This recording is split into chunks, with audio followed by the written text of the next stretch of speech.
Hey there, welcome. This is The Chat, a place where we are chatting about the things that are important.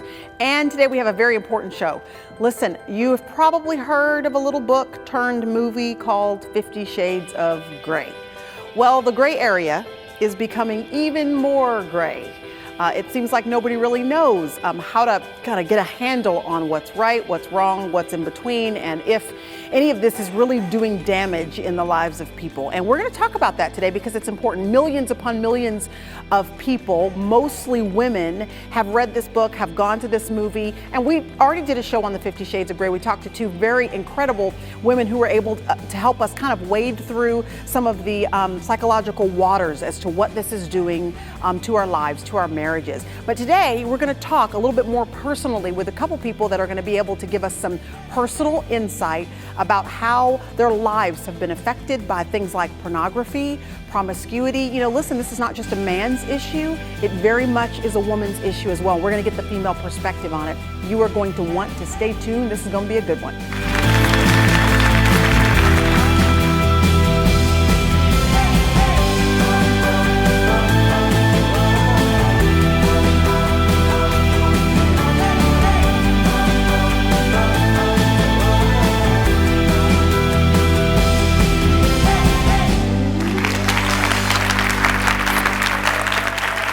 All right, we have got some work to do today on a very serious topic, serious business, because there are a whole lot of people, specifically women, men and women, but today we're really kind of zeroing in on how pornography, how promiscuity, how just that whole salacious appetite that our culture has, really how it is doing a number on lots of women, teens, young adults, young 20s, all the way up through all decades of life are really being affected. And we just kind of need to talk about it, get it out in the open, and then try to find out how we can get some help for folks who really do need it. And so we're going to talk to a couple people that I think you're going to find very interesting. One of them is Isom. She's just an interesting girl all the way around, and she really does have a testimony to share with you. And so if you'll please help me to welcome Mo to the show today. I'd really appreciate it.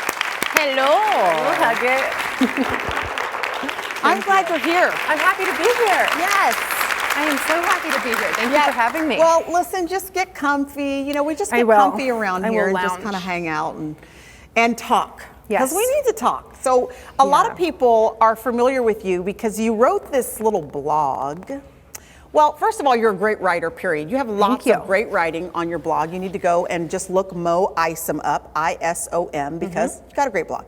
But there's one that really captured the attention of a lot of people called the 50 Shades of Grace. Yes. Why did you, just start right there with why did you call it 50 Shades of Grace? Okay, so I wrote this blog at the time where 50 Shades of Grey, the movie, was coming out. And I could not go on Facebook or go online or go on social media without seeing some type of article written with an opinion about 50 Shades of Grey, you know, supportive, don't understand what the big hullabaloo is, Christian perspective on it that's offended, that wasn't pleased. You know, you just saw the whole gambit of opinions. And I sat there kind of scrolling through these articles and realizing, you know, I could sit down and I could write a blog post analyzing and critiquing the motives of writing something like this, the issues with our culture, being so fascinated by it. Or I could kind of strike to the heart of the message and dig below all of this and share the 50 Shades of Grace that I've seen through promiscuity, through issues with just sexual stigma, through pornography, through all of these different things, and just sort of share a more personal take on it. Because the conversation was loud enough about the actual book. Yeah. I wanted the conversation to be about Jesus, because ultimately that's where any growth or insight or perspective was going to come from, and the response was just amazing. People really, really responded and connected, I think, first with the vulnerability, and then second with the relatability. Yeah. There were so many messages I got from people saying, I cannot believe you just wrote about that. I would have never had the guts to, but I wrestled with X, Y, and Z, you know, and how did you process? What did you do? Are you still, all these, and the majority were, I mean, all of them reaching out to me were women. Okay, wait a minute. Wait. I'm just going to talk, and you're not going to ask any questions, and I'm just going to blah, blah, blah. I know, and I like to ask questions. Ask the question. This is my show. I'm so sorry. Just hold on. I'm sorry. Okay. Listen, we got to back up a little bit because I got to ask you a question. With all your comments that you were getting back when you wrote the blog, and we're going to talk about the blog because folks need to know exactly what the blog was about, 50 Shades of Grace. But I want to know, in your kind of sphere of influence, did you have friends, coworkers, people that were reading the book, going to see the movie? Or were they mostly kind of steering clear of it? What kind of circle of friends were you in? Yeah, so the circle of friends that I was in was really steering clear of it, and pretty opinionated on the material, on the response, really sort of frustrated culturally with the popularity of it all. That was my inner circle. But at the same time, I realized I couldn't just be blinded by the like-minded view of my inner circle. There were plenty of colleagues, of friends, of peers my age who were reading it, who did go see it, who were tweeting I'm sitting in the theater, you know, who some outspoken, some who I know had read it but would probably never want anybody to know they read it. I really want to know, in the group that we have here, show of hands. I'm not going to ask you if you saw it. I'm not going to do it. But I do want to know if you had people that you know, close friends of yours, that went to go see the movie. Anybody? Okay, so the majority of our hands are raised. Lots of our hands are raised. How about read the book? Do you have people in your life that read? Even more hands now reading the book. Okay, so the last statistic I read, and this has been a while ago, there were about 50 million people that had read this book. One of the highest selling books of all time is 50 Shades of Grey. And it's very clearly about sex and a specific form of sex and how it all plays out. And I gotta tell you, the very first time I heard about this book at all, I was at church. And there was a young lady who has been in I say young lady, but you know, she's in her 40s, which is young. Is it? It is young. She just said, is it? Yes, ma'am, it is young. Okay. And she's been married for a while. And I heard about it because we were just kind of casually talking, me and a few friends, and she said, you know, y'all, I got this book called 50 Shades of Grey. At the time, I hadn't really heard anything about it. This was maybe 4 years ago. And she just said, I got this book, and it has really been great for my marriage. So the first information I heard about it was how great it was, that it kind of lit a new fire and a new spark in her relationship. So I just heard it was great. That's all I heard. Then sort of down the pipeline, I began to hear that, and of course I didn't have a copy of the book, you know, I just, you know, didn't have it yet, but I began to hear comments about how it seems good at first, but then it sort of leads you down a path that you might find yourself sort of entangled in something that is not where you want to be. Right. Is that what you were beginning to hear as well? Yeah, it was really interesting because there was one camp of peers who were reading it who thought, oh, this is good, you know, this has given us ideas, this is, you know, it's saucy, it's spicy, it's, you know, it makes me blush more than anything I've seen on TV just reading a book, you know, sort of this really caught up in the erotic, you know, turned on, it's a good read. It's erotica. Yeah, it is, and then there was another camp of people who I think, who I knew had been reading the book, who I think started to realize through it, wait a second, this is not what love is, and they're really selling this as love. And it's kind of disturbing and it's kind of upsetting me, you know, and really sort of started to lean towards the camp of this is sending real mixed signals from what I know to be true, but it's still so popular, and it just kind of got confusing. All the waters got really muddy. Yep. Okay, so then you respond with 50 Shades of Grace. Just tell us, to just fill everybody in, what is your blog post, 50 Shades of Grace, about? Yes, so that blog post is written more poetically than long form writing. And throughout it, 50 times I say, I'm thankful for 50 Shades of Grace. But you know, before each of those, there's a little segment of story. About your life. About my life. And it starts right off the bat saying, you know, along the lines of, I remember when I was young and I opened the truck door and a playing card fell out from stuff stuck behind the seat. And that would have been like what your dad would have put in the car and stuck behind the seat. Yeah, my dad's truck, he just, you know, wedged folders and bags and papers back there. It was a small truck, and I remember a playing card falling out. And still to this day, vividly remember bending over and picking it up, just to, you know, wedge it back in there, but flipping it over, and there was pornographic images on it. I mean, I saw a man and a woman doing things I'd never seen. How old were you? 7. Okay. Yeah, 7, maybe 8.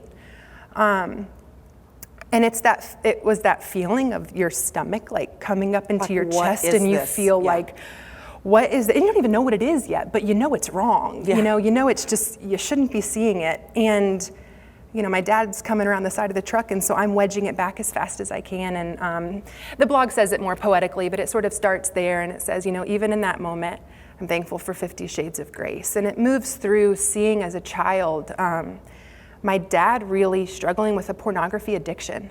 In one instance, you talk about sort of walking around the corner and seeing images on a computer screen or on a television screen that he was watching. Yeah, coming downstairs just to get a drink late at night. I can remember turning the corner, and our TV was in such a place that you could see it if you came into the kitchen, and there was porn, and always coming down into the office, and it'd be a quick turn off of the computer screen, and oddly enough, immediate anger and frustration with me, which I love my dad. He would be frustrated with you? Yeah, okay. I love my dad through and through. And at no point, in any point of the blog, did I want it to seem like I was blaming my issues on on my dad. But it had something to do with it. There was exposure. There was exposure at an extremely young age. And I watched it take a toll on my parents' marriage and keep him out of my mom's arms at night. And I watch, the blog moves through this pornography presence when I'm so young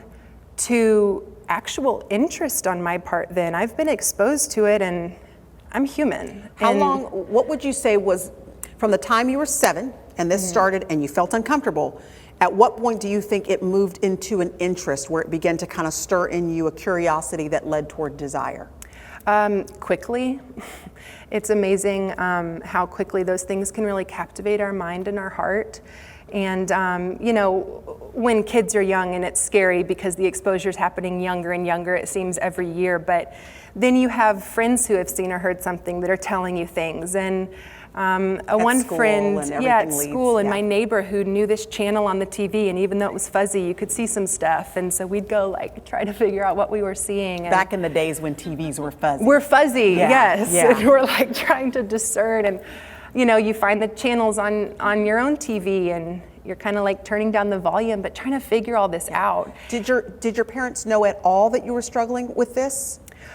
Oh no. I can maybe think of one time my dad walked in, and I had was maybe trying to see something on the computer, and I clicked away, and he's like, "What are you looking at?" But didn't really pry. I don't think it raised too much of a red flag. But I was growing up at the time that internet was really growing, and pornography hit the internet quickly. It did not waste time. And so just exposure, just a lot of exposure. And I gotta say, before we go to a quick break, I've gotta say that even what I'm gathering from you now is really a trick, I think, of the enemy that we don't quite get clearly. And that is that exposure doesn't leave you satisfied. It actually leaves you hungering for the next level. Right. So you're constantly wanting the next thing to satisfy. What used to satisfy, it doesn't anymore. Now you've been exposed, you want more. Right. So with 50 Shades of Grey or things like that, you feel like, oh, this is cool. We're gonna do this. But then all of a sudden you find it actually didn't satisfy you. It just kind of made you curious about what we could do next and what we can do next. So then it continues to lead you down a path that we're gonna keep talking about with Mo in just a few minutes. So please stay tuned.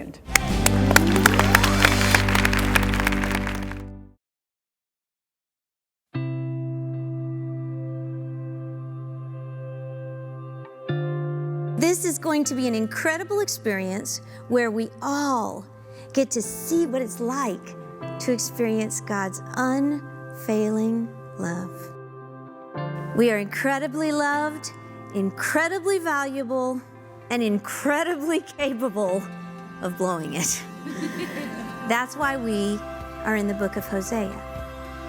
I want you to experience it. I want you to be able to enjoy it. I want you to be able to taste and see that the Lord is good. If you're lost, the message of Hosea is that God will find you. If you're ashamed, He'll cover you. If you've wandered off, He'll come get you. If you have given up on Him, He is not going to give up on you. If you have found yourself in chains and in slavery and you don't know how you got there, He will buy you back and give you freedom. That's the incredible scandal of God's love. He would do whatever it takes to restore us. That kind of unfailing love will change everything.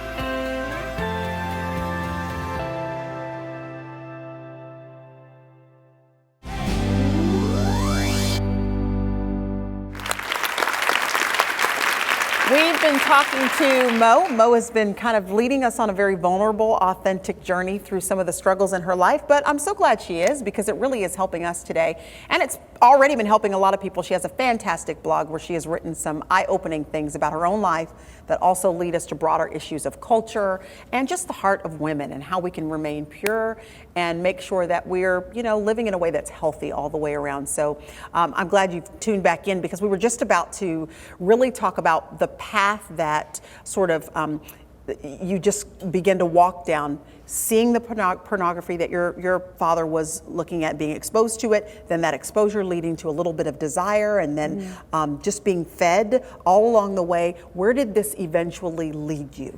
Yeah, so all of this exposure eventually led was first and foremost to a really twisted view of beauty and power, because a lot of the interest, while the sexual images were interesting, to me it was this allure of this woman who really was like in control, and she was sexy and she was beautiful, and you're seeing versions of it on the movies, even if it's not as graphic, and this is what culture finds beautiful.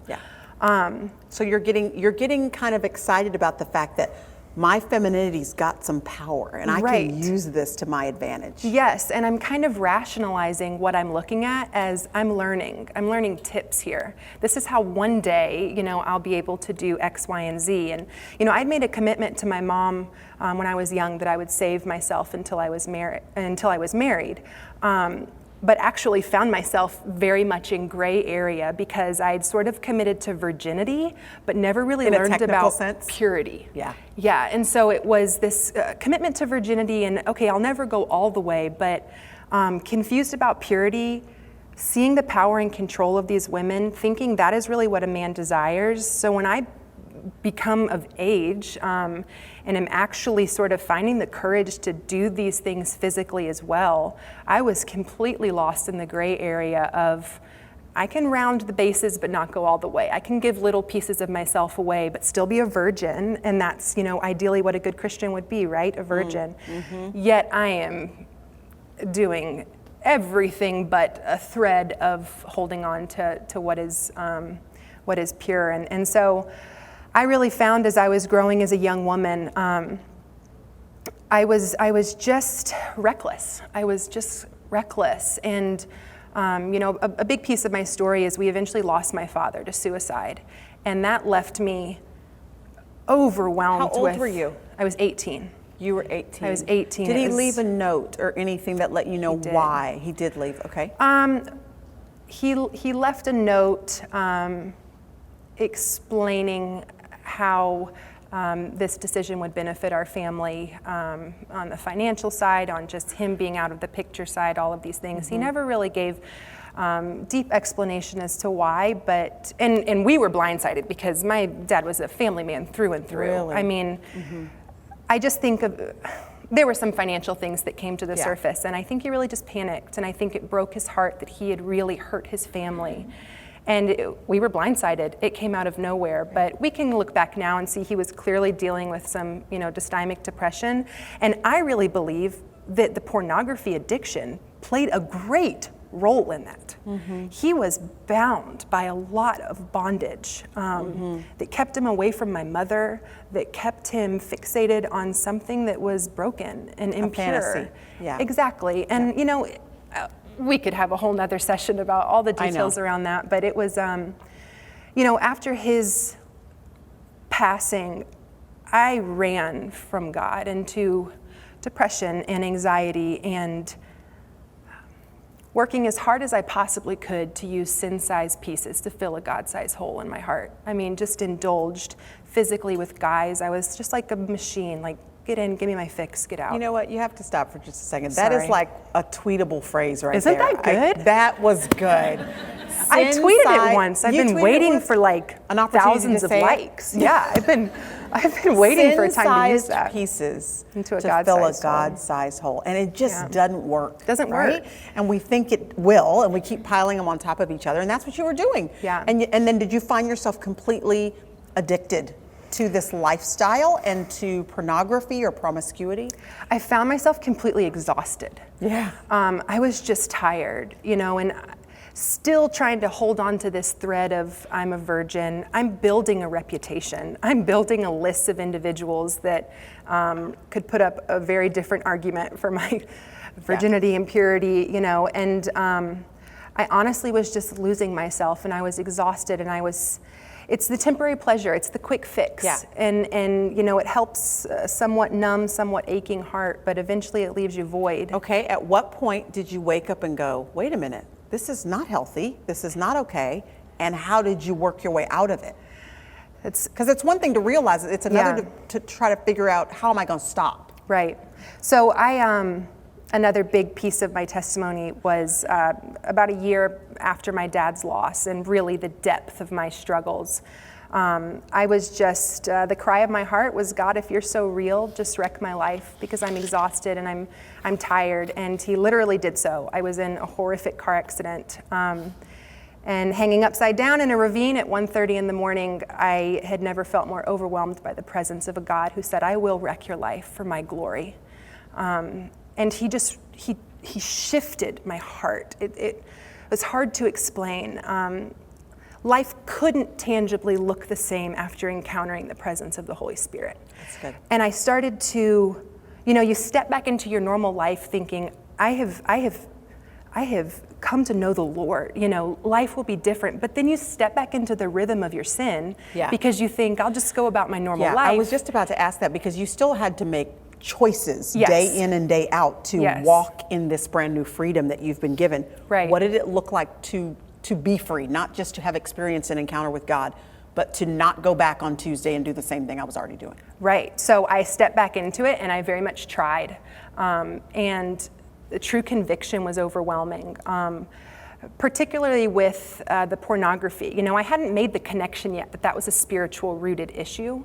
And so the first time that I went back to that after coming to know Christ, there was immediate conviction, and almost just my prayer really became, God, give me eyes to see your people as you see them. Give me a heart to break for what breaks yours, and just bind my heart to thee. And I would just repeat that. Give me a heart to break for what breaks yours, and bind my heart to thee. And I couldn't look at those images without physically feeling ill. Yeah. That is God's child. It's not just someone's daughter. It's not just someone's mother. It's not any of those things. It's someone. It's one of God's creations, and I can't possibly view these things and find any of the same interest or stimulation when my heart is literally breaking for the individual on the screen. See, this is really powerful what you're saying, Mo, because what you're telling somebody is that God can literally make you not want to look at it anymore. Yes. And I bet there would have been a time in your life, there's been a time in all of our lives, it might not be this exact same issue, but there's been something we have wanted so much that we never thought in a million years we'd ever not want it anymore. Right. But the fact that you were willing, it takes a lot of courage to me to be able to say, okay, I'm going to actually pray that God will help me not want something that I actually really want, Yeah. To pray that prayer takes courage. But once you start praying it, you can believe that God is powerful enough. In fact, I think one of the biggest miracles often that he does is not in our circumstances, it's the miracles that he does in our own heart, in making our attitudes change, our desires change, to where you're saying you're looking at these images you would have looked at the day before, the week before, the month before, and all of a sudden there's this distaste that wells up in you. And I'm sure at some point in your journey you thought that would never be distasteful to you. Yeah, I just never realized how passionately and how strongly I could feel for things. You live kind of numb until you come to know a life-wrecking, life-saving King that makes you feel and makes you know. And I don't know, it was just radical. I think we serve a radical God who, if you cry out to him, if you come to his feet, he doesn't just give lukewarm help and a little bit of this or that. If you are truly open and submissive and yearning, desiring deeply for change, oh man, he comes like a raging waterfall. That's good. It's powerful and it's beautiful. And a verse that I really began to lean into that I'd heard my whole life, growing up in the church and in a Christian family. I mean, I'd heard, love the Lord your God with all your heart, with all your soul, with all your mind. I heard that verse after truly coming to know him. And it became non-negotiable. It became so much more intense because God is big and powerful. And it was love the Lord your God with all of your heart. That means guard your heart fiercely. Yeah.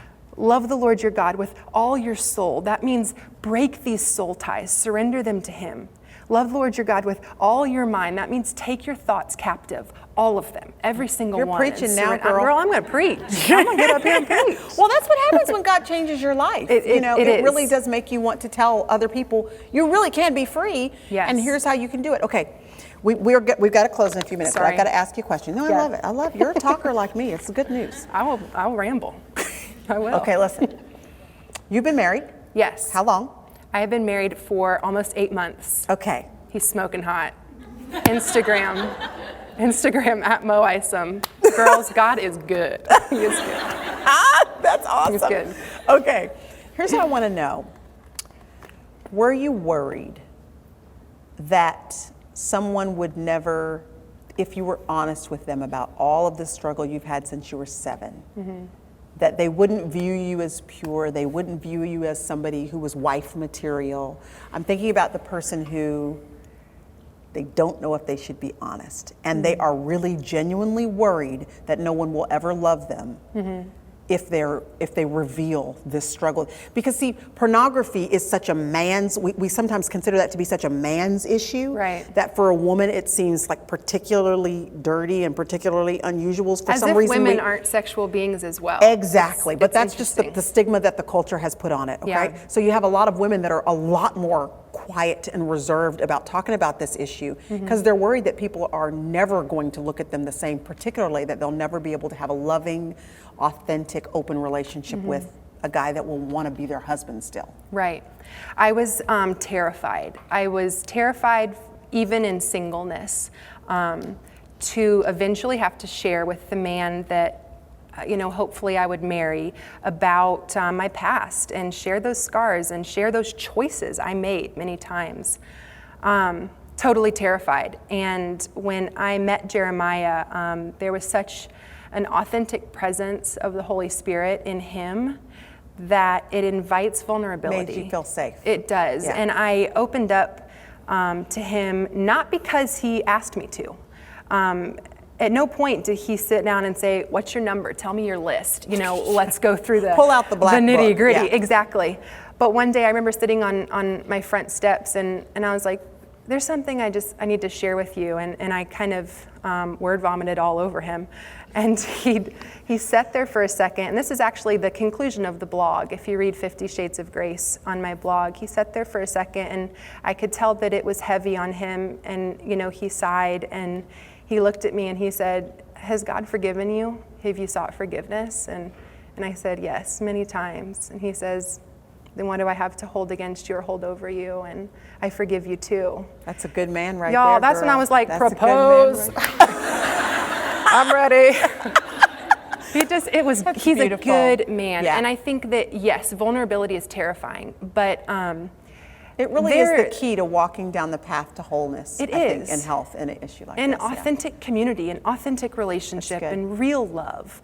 Not stimulating, get your kicks now, and then it's gone lust, but Yeah. true, authentic, deep love that's good. abiding. That's so great. You Yeah. are going to want to make sure that you go look up 50 Shades of Grace. If you have not already, you want to read this blog, but not only that, you just want to get to know Mo because her whole story, she just lives out loud. If you haven't been able to tell by the 30 minutes that we've been talking with each other, you will be able to know more and more about her if you read more of her blogs, more of her stories, more of her testimony that she shares. And her testimony really is one of hope. Listen, I want you to know this is just part one of a conversation we're going to continue to have with Mo, along with one of the most incredible young women that I've ever met. She works for Teen Vogue, lives right in the middle of New York City. And so she's kind of got a pulse on what's happening with our culture, particularly young women, and how maybe the salacious appetite of our culture really is affecting them, and what she's seeing happening out there. So we're just going to add her right to this conversation and continue. Yeah, we got a nice little warm spot for her right over there by Mo. And we're going to have a great conversation. But for now, would you just please help me to thank Mo for really just sharing with us today? That was awesome. You're so easy to talk to. Thanks.